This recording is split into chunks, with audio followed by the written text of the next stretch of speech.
বাংলাদেশের সেরা ব্যাটার কে?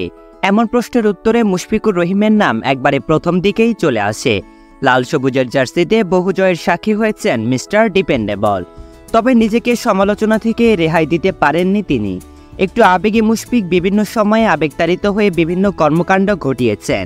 এবার মুশফিক আলোচনায় এসেছেন ডিপিএলে একটি বিতর্কিত সিদ্ধান্ত নিয়ে ফেসবুকে পোস্ট করে। চলুন মুশফিকের কিছু বিতর্কিত কর্মকাণ্ড সম্পর্কে জেনে আসি। ঘটনা 1। 2021 সালে পাকিস্তানের বিপক্ষে দলে না থাকায় সংবাদ মাধ্যমে বিসিবি ও নিজের সম্পর্কে বিভিন্ন কথা বলেছিলেন মুশফিক। টি-20 বিশ্বকাপে খুব একটা সফল ছিলেন না মুশফিকুর রহিম, ফলে বাদ পড়েন পরের সিরিজ থেকে। ব্যাপারটি মেনে নিতে না পেরে বিসিবির সমালোচনা করেন তিনি। তাছাড়া উইকেট কিপিং থেকে তাকে বাদ দেওয়ার বিষয়ে বোর্ডকে আরও নিষ্ঠাবান হবার পরামর্শ দেন তিনি। এমন বিতর্কিত মন্তব্যের কারণে মুশফিককে নোটিশ পাঠায় বিসিবি। কেন ও কী কারণে সংবাদ মাধ্যমকে এসব কথা তিনি বলেছিলেন সে সম্পর্কে জানতে চাওয়া হয় সেই নোটিশে। ঘটনা 2। 2019 সালে ভারত সিরিজের কয়েকদিন আগের ঘটনা। মিরপুরে কোনো একটা প্রস্তুতি ম্যাচে 4 রানে আউট হয়ে হতাশা নিয়ে ড্রেসিং রুমে ফিরছিলেন মুশফিক। টাগ আউটের কাছাকাছি পৌঁছাতেই অপ্রীতিকর একটি ঘটনার মুখোমুখি হন তিনি।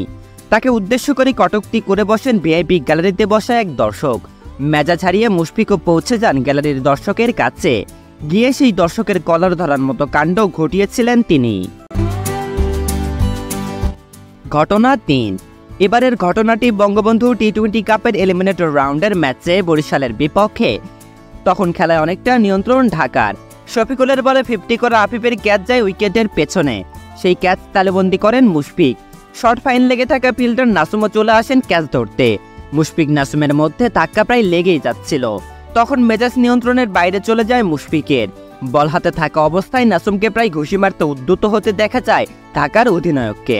স্বাভাবিকভাবে অধিনায়কের কাছে থেকে এমন আচরণ পেয়ে বিস্ময়ের ছাপ দেখা যায় নাসুমের চোখে মুখে। উইকেট পেয়ে যেখানে উল্লাস করার কথা, উল্টো নাসুম পেলেন বাজে আচরণ।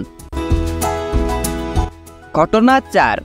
বঙ্গবন্ধু কাপের পর বিপিএলও একই ঘটনার জন্ম দেন মুশফিক। কুমিল্লার বিপক্ষে একটি ম্যাচে লিটন দাসের ক্যাচ মিস করেন মুশফিকের সতীর্থ খালেদ আহমেদ। পরের ওভারে পেরেরার বলে মুশিরাতে ক্যাচ দিয়ে আউট হন লিটন। পরে খালেদ সেলিব্রেশন করতে আসলে তাকে ধাক্কা দিয়ে সরিয়ে দেন মুশফিক। ধাক্কা খেয়ে অপমানিত খালেদ ব্যাপারটি সামলে নিয়ে হাসি মুখে মুশফিকের পিঠ চাপড়ে দেন। এছাড়াও আগে ভাগে সেলিব্রেশন, ভারতের হারে স্ট্যাটাস, নাগিন ডান্স, আয়নায় মুখ দেখতে বলা সহ অনেক কারণে মুশফিক সমালোচিত হয়েছেন।